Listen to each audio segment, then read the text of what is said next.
So ngayong araw pong ito ay gagawa po tayo ng steel top na stainless. Ayan. So yan po ang gagamitin natin, ang pinagamitan ng tangke ng Jetmatic. So nagtitipid po yung may-ari, wala po daw siyang pambili ng stainless dahil may presyo din siya, kaya ito po yung gagamitin natin. Makapal din po ito, nasa 1.5 po ang kapal nito. Sana po ay hindi tayo mahirapan sa pagtupi at paggan ng stainless. So yan, po, umpisahin na po natin ang paggawa ng steel top na stainless. So yan, ilagay na po natin yung pinagpalitan ng Jetmatic. So yan, ilagay na po natin yung pinagpalitan ng water tank sa yan. Ito po ay ilalagay na po naman natin ito sa pinaka-flooring niya. Ito naman po ay na-bend na natin. So ayan, nakahugis na po siya at ilalagay na po natin siya. So ayan, sakto-sakto na po siya.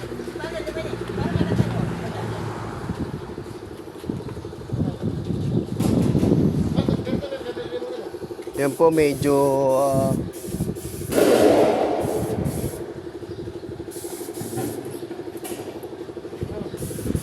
yan po, medyo mahirap lang po siyang tupiin dahil sobrang kapal po niya, dahil ito po ay water tank na gamit sa Jetmatic.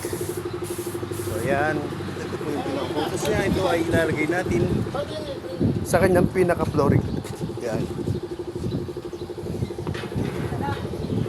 So yan, nakatip po yung may-ari pero nahirapan po tayo ng paglalagay dahil sobra pong kapal niya. 1.5 ito eh. 1.5 po kasi ang kapal nito. So yan po. So yan po, ilagay na po muna natin para matapos na. Nagkulang na po yung pinakalata niya dahil hindi na po natin nalagyan dito. Ayan po, nailagay na po natin yung water tank sa bubong ng motor.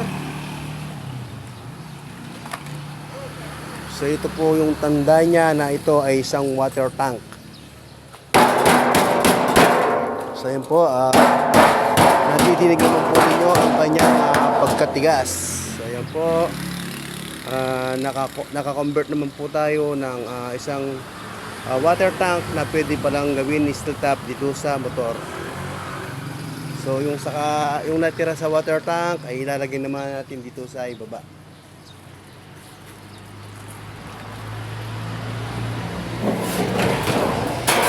Ito po siya. Yan, makalawang siya dito sa baba. Yan. Water tank convert steel top. So yan, sa wakas po natapos na po natin yung steel top na gawa sa water tank, na pinagpalitan ng water tank. So ayan po siya. So yan, ang pwede lang pong ilagay yung sa taas niya tsaka yung dito sa ibaba niya.